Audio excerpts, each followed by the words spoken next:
Throw your hands in the air if you's a true player. We're going. Hell yeah. Heyo.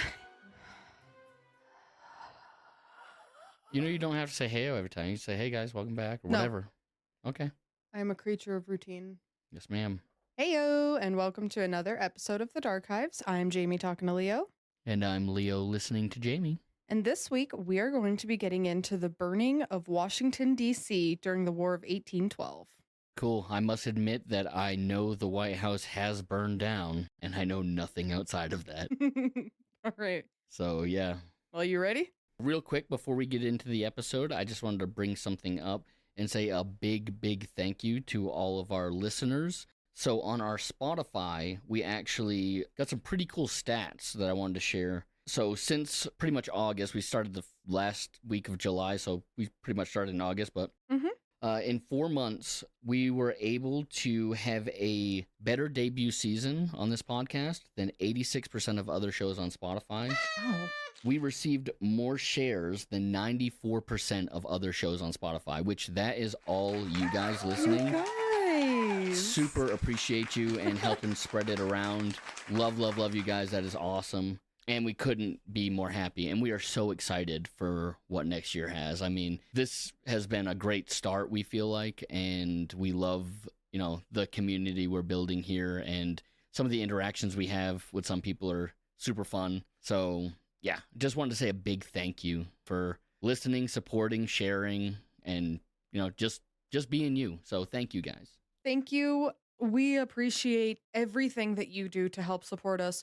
We are so excited for 2026. We have big plans. So thank you all so much. We really do appreciate it. Now let's get into the episode. Hell yeah. I'm going to start this off with a little background knowledge. The White House is the home and headquarters of the United States President, and it is located in Washington, D.C. Originally built from 1792 to 1800, it has served as the home and workplace for every president the U.S. has had except George Washington. Where was George Washington? He just lived in various executive mansions since the construction of the White House itself was ongoing during his presidency. So he bounced around like New York and Philly. Okay. Washington, D.C. in general is home to a vast majority of important and famous political and historic buildings for the U.S. It's home to the White House, the Capitol, the Supreme Court building, just high-ranking political offices and buildings are there. Now, the War of 1812 was the first time the United States had officially declared war on a foreign country. The U.S. declared war against Great Britain for two main reasons. The first of which was the U.S. was being essentially cock-blocked in their Atlantic trading. And this was being done by both the British and the French. Because right now in Europe, the British and the French are in the middle of the Napoleonic Wars. And England's still over here taxing. Well, they're not taxing. They're trying to stop us from trading. And they also had a penchant for capturing and kidnapping Americans who were found to be on the Atlantic doing trade. And they would take them onto their boats and force them to work on the British boats. The French, however, started to become a little bit more lenient in their trade blockades with America. And this led to more French admiration among Americans. So the French are good right now, or better than England right now. Yes, and that is not great for England because, as I mentioned, they're in the middle of these Napoleonic Wars, and, you know, any French supporters obviously would be bad against the British. Exactly, and people doing more trade with the French helps bolster the French and can support their war effort. Yes. Against England. Exactly. So while the British weren't exactly too keen on going to war with the freshly birthed America, they also weren't super excited about the US and the French potentially becoming allies. So we have that going on. And then on the other front, we have the idea that the British were supporting and even kind of antagonizing the Native Americans to push back against the white Americans coming in trying to take over their land. I mean, I understand that it's a tactic that Britain's using, but they weren't wrong. No, they weren't wrong. Yeah, they should be saying, get the hell out. Yeah. With those 2 points in mind, those are the two like main reasons that the US wanted to declare war on Great Britain. Now, early in the war, the US tried to invade Canada, but since Canada is a British Commonwealth, the British were there and very eager to keep their land. So the British and Native Americans engaged in like little skirmishes and battles along the border of the United States and Canada. In 1813, the Battle of York took place in what is now modern day Toronto. At the time, this was the capital of Canada, and the 2,700 Americans easily overtook the 750 British and the Ojibwa natives. Yeah, Canadian capital, they took it out. Yeah, and you can imagine that they did not take this very lightly. They being Great Britain. Yes. Yeah. Overwhelmed and sensing the imminent defeat that was coming, the British retreated, but not before setting fire to abandoned supplies so the Americans couldn't get them. We can't have it, nobody can. Yeah, exactly, yeah. But this, unfortunately, included gunpowder. They blew shit up. It blew shit up. This explosion killed over 200 American soldiers, including the general that was there. Americans, being the petty group that they were, decided that to retaliate, they were going to burn and ransack York. They burned the public and the government buildings along with any businesses that were there. Fighting fire with fire, okay. The Brits also play that game. Hence this entire episode. The Brits started the game by burning their supplies. They were burning their own supplies. They weren't. They started the game. I mean, they said, "Nah, you're not taking our stuff." Okay, we're not leaving you anything to come back to here if you want to play that game. And then things escalated, I'm guessing. I think the problem was that the explosion killed so many soldiers that then the Americans were like, "Well, fuck you and your city." Mm-hmm. Yeah. With this anger fueling their spirits, the British then decided to focus on 2 U.S. cities, Baltimore, Maryland, and Washington, D.C., which is also in Maryland for any non-American listeners, but it's an independent entity, like the Vatican. What exactly is D.C.? Can you explain that better than... It's the Vatican. Yeah. So D.C. is neither a state nor a city. It is literally just a one-of-a-kind, unique federal district. So the taxation without representation motto that they have is because they get charged federal taxes, but they don't actually have any representatives like in Congress or anything. It's a weird little area of America. Yeah, it's mostly just political stuff over there. Mm-hmm. The Smithsonian is the tits. Their museums, unbeatable. Their zoo, free, with pandas. I'm touchy with zoos. Most big zoos I don't like. Mm-hmm. But I also am very biased with zoos. I grew up with the San Diego Zoo, which is arguably the best zoo in the world, and I'll stand on that. It's not clocking to you. But anyway, back to our story. Yeah. The British decided to go after Baltimore because of its importance with ship manufacturing, and the trade port in the city was extremely important. They decided to go after DC for its lack of defense and easy accessibility through the Chesapeake Bay. On August 24th of 1814, the Battle of Bladensburg resulted in an embarrassing U.S. defeat. It's said that our president at the time, James Madison, who we will be talking about a lot more, he was there during this battle, and it is one of only 2 times that a U.S. president has been under active fire. So he's out there in the trenches. He was. He as was. They say. Also, the under fire comment. JFK was under fire. Well, we've had 3 presidents assassinated. That's what I'm saying. I wonder if in a skirmish. Yeah. We'll go with that phrasing. Because, yeah, if you want to talk about all of our assassinated presidents. We had a few popped. God, we are a violent little country, huh? Bunch of apes with guns. Mm-hmm. With this defeat, however, this allowed the Brits to have total access to storming the capital. That night, they officially entered DC and began to exact their revenge upon our capital. So they just snuck in. What they do? Well, James Madison, who at this point is our fourth president, since he was at the battle where we got shit kicked, he ran back to the White House to grab a few things, and then he jetted. He got out of town? He got out of town. He left instructions for Dolly Madison, his wife, to flee as well, but they fled separately. So by the time the British actually entered DC, it is more or less a ghost town. Like, the whole city had evacuated with this impending takeover. Yeah, anybody important took off. Yeah, and since this was just a political city, I mean, that's pretty much anybody. The British troops, which numbered somewhere between 4,000 and 4,500, were led by Admiral George Cockburn, who Don't laugh at that. sorry, who was so revered and trusted in war that he was actually the officer in charge of taking Napoleon to St. Helena for his exile after the war. Important Brit. A very important Brit.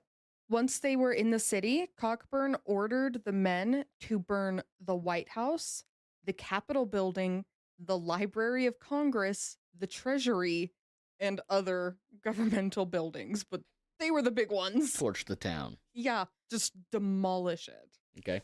But on the other hand of that, the soldiers were instructed not to burn any private properties, and this actually included the patent office, because it was argued that patents were private property. Yeah, because it screwed the people over that patented their good. Yeah, I just thought that was... That's some real class right there. I'll tell you what, the Brits can be real assholes and also be pretty decent while being assholes, but still being assholes. Yeah, well, the Americans wouldn't have offered that same courtesy. No, we'd burn everything. Yes. That's how we roll. So I just... Yeah, we're bad. I know. We are the evil stepchild of Britain. Yeah. Like, that's what we are. Oh, yeah. What, we're going up against Brother Canada? We never stood a chance to look good. Yeah. We're like the one goth kid in the Christian family. I'm going to take a little sidestep here, and I'm going to talk about Dolly Madison and what an absolute badass she was during this. Okay. Dolly Madison, who is the president's wife, so our first lady, was so confident that the Americans were going to win this Battle of Bladensburg that she decided to throw a dinner party for the president and staff once they returned back. Obviously, nobody accepted this invitation, but she decided to still cook, prep, and set the meal out for everybody. Why wouldn't they accept? Did everybody but her know that they were going to lose this battle? I have no idea. Kind of seems like it. She's all like, you boys got this. I'll have dinner waiting. Yeah. And they're like, yeah, we ain't coming. I don't know.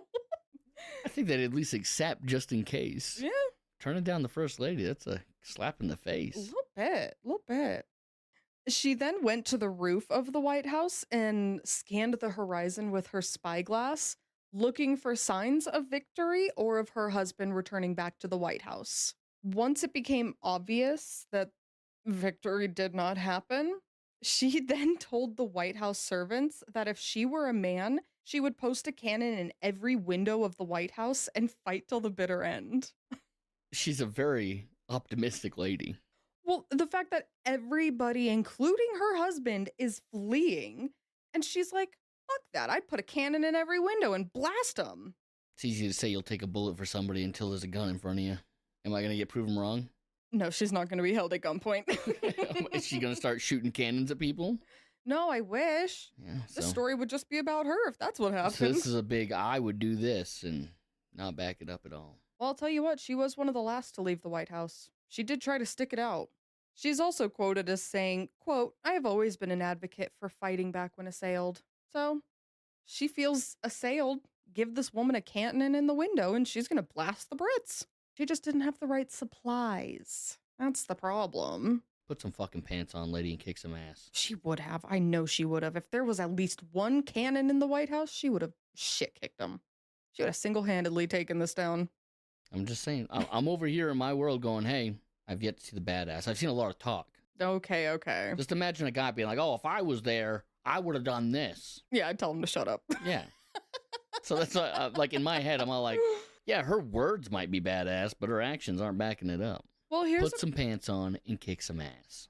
Well, here's a pretty cool action that she did. Do it in a skirt. Be a badass. Once she did Once she did finally and reluctantly agree to leave the White House, she ordered that a portrait of George Washington be removed from its frame and taken away from the White House, saying, quote, "Save that picture if possible. If not possible, destroy it. Under no circumstance allow it to fall into the hands of the British." Luckily, some other things were preserved, such as like the Constitution and the Declaration of Independence. Those were also safely taken away from the White House. But outside of Dolly's actions, back to the scene outside of the White House, DC is empty. Night has fallen, and slowly around the city, flames are erupting out of buildings. The British were piling furniture and gunpowder into the windows and door frames of buildings and setting them ablaze. When they arrived to the now vacant White House, they saw the meal that Dolly had ordered to be set out on the table, and they took this time to eat the food, drink the drinks. They were even toasting to a lieutenant's health. Like, they were chillin'. Dolly would have been real cool if she poisoned everyone's meals when she realized that they weren't going to eat it and that the town was overrun. Mm-hmm. Time to go. We're going to sprinkle a little Arsenic. arsenic in there. Would have been cool, though. You are right. That would have been a good way to earn the title of badass. Yep. Yeah. I'm still waiting for badass. Oh, it's already come and gone. I thought she was cool. It's just talk. Yeah. Yeah, she's just a cool talker. Yeah, she talked like a badass. She's inspiring. Yes, very. The inspiring Dolly Madison. Yes. The British then wandered around the house taking souvenirs and even the president's hat. One of the men apparently put the president's hat on like the end of his gun and was saying that he was going to walk around the town with it once they defeated the president. Yeah, I mean, very cocky. There's a lot of shit talk going on here. On both sides. Yeah. After their little meal and a runaround taking and robbing the White House, essentially, they did the same thing that they had done in other buildings where they smashed out the windows, piled up the furniture, which some of it had belonged to the previous presidents, like George Washington, Thomas Jefferson, and John Adams. Furniture that is historically just gone forever, which is kind of a bummer. As somebody who really likes history, that sucks. But my sad little history heart aside, they piled it all up and then they set it on fire. Now, not too far from the Capitol, Americans had set fire to the Navy Yard in order to destroy ships, ammunitions, and other materials, which is what the Brits did back in York. It's very much of if I can't have it, no one can. So everything just burns. Picture it. It is pitch black, and all you can see are fires everywhere. The buildings, the Navy Yard. It had to have looked so apocalyptic. Just this entire town destroyed, and all you can see is the orange glow. Crazy night. This very much feels like the like that moment in a movie where like all hope is lost. Like just sitting there staring at this destruction. The next day, the Treasury and the State and War Departments were burnt down as well. So at this point, it's looking like all of Washington is going to be completely destroyed. So what stopped this? Why do we still have our capital where it is today? I don't know. You tell me. I was poising it as like a little hook. But the day of the invasion had been like stupid hot with classic East Coast humidity and 100-degree temperatures. Coupled with the raging fires, it was absolutely miserable. It's 100-degree Fahrenheit. Fahrenheit, yes, sorry. For all of our overseas. We're backwards over here. Fahrenheit, imperial system. I know. I do wish that we would just switch to the metric. I would love to just be able to say one thing and everybody knows what I mean. Yeah, the whole rest of the world's on that track. I know. Everybody else gets it. We literally came over here, started our own country, and just said middle fingers of the world. This is what we do. Yeah. And then I grow up learning it, and it's the only thing I know. And I'm like, oh, I'm an idiot to the rest of the world. Yeah, we drive on the right side of the road and we say Fahrenheit and feet. Yes, 100 degrees Fahrenheit for our non-US listeners. The next day, though, as a storm was rolling in, it originally seemed like it was going to be a nice little cool off. But this storm would be the reason that DC is saved. A tornado formed near the center of the city and began its disastrous path straight towards Capitol Hill. Okay. Your face. We've got like some weird divine intervention stuff going on. Yes. It's claimed that 3 tornadoes formed that day, but it could have just been the one. You know, old records and big fish. You know, am I right? Buildings and trees were ripped up from the ground and cannons were tossed around, with several British troops actually being killed by this like flying debris everywhere. Heavy rain fell and doused the flames on all the buildings, and it was then that the British decided it was time to go. We got too much going on here now. Why these fucks live here? This is crazy. You have led me perfectly into this. As they were leaving, the British admiral stopped and asked a woman, quote, "Good God, madam." Oh, I want to do this in a British accent. I can't think of a British accent. Just do your voice. Just do a voice. Go. I have to do it British. What's British? Tuesday, isn't it? It's Tuesday, isn't it? A lovely day for... Oh, here we go. Good God, madam. Is this the kind of storm you are accustomed to in this infernal country? To which she replied, "No, sir. This is special interposition of Providence to drive our enemies from our city." He replied, "Not so, madam. It is rather to aid your enemies in the destruction of your city." Beautiful British accent. Was that good? Brits chime in, was that good? I don't believe so at all. It was mid. Mid. That's what the kids are saying. It was mid. It was fun, though. I liked it. That's very 6'7" of you to say. Yeah, 6'7". Gibbity. This is how we know we're old. Ohio. Did I capture the riz of this admiral? Get out of here.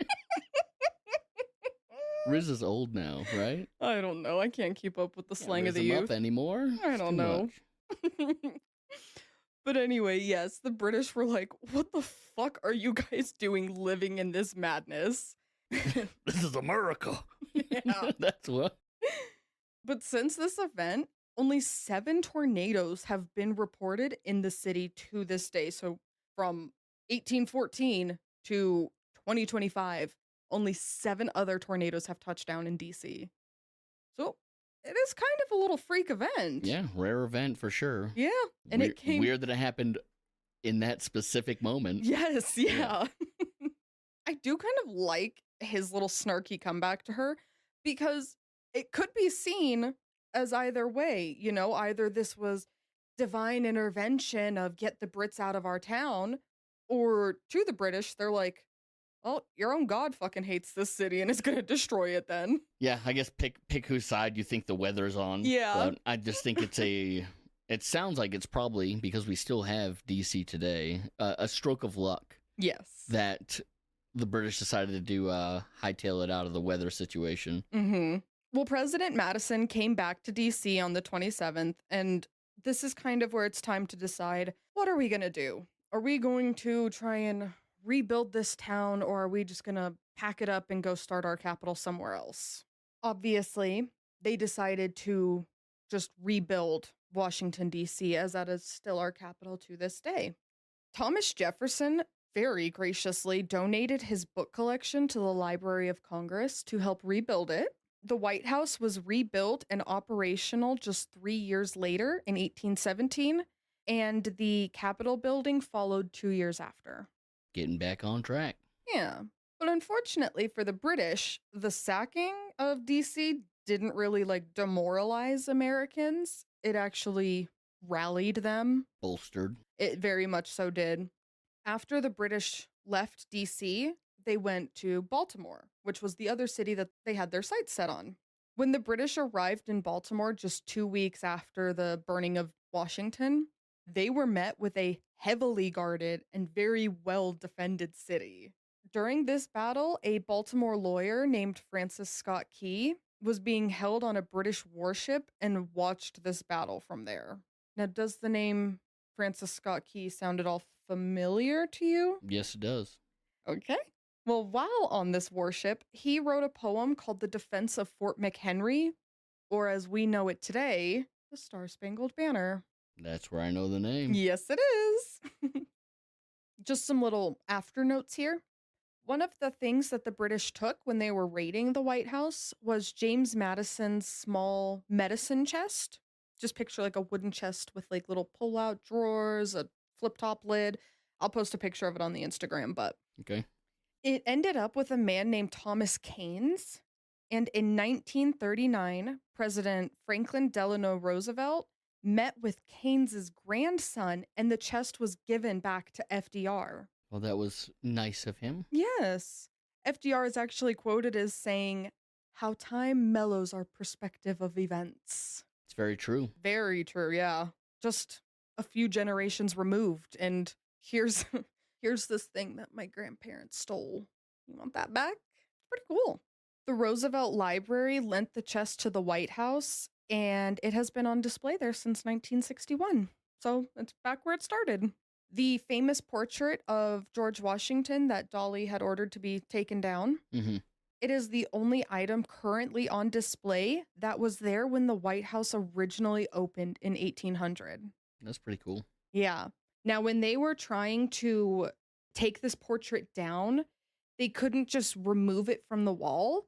So what they had to do was break the frame and then pull the portrait out of it. Okay. A 15-year-old enslaved boy named Paul Jennings was one of the people who broke the frame and got the portrait out. And in 2009, Jennings' descendants were invited to a private viewing at the White House to see the portrait that their ancestor had helped saved about 200 years before. Yeah, that's pretty cool that he and his family were recognized for saving, a piece of American history. Yeah, I thought that was super cool. That is the story of the time that the British burnt down the nation's capital. You learn anything new this week? Yeah, I knew that the White House had burned down at some point, and that was literally the only information that I had retained about any of that. So I had no idea who was involved, Yeah. when it happened, what was going on. So all of that felt brand new to me. Very cool stuff. Well, fantastic. I hope you guys all learned something new today. You can follow us on Instagram and Threads at Darkives Podcast, and you can send us an email at The Darkives Community at Gmail. You can also leave us a rating and a review. It helps our show grow, helps the algorithm gods push us out to more people. And leave a comment. Let us know what you learned, or let us know what you want to hear. We will see you guys next week for another episode of The Darkives. Yes, we will. We'll see you next week, guys. Goodbye. Peace. The fucking tornado in the I middle know, of it. it does feel a little divine intervention.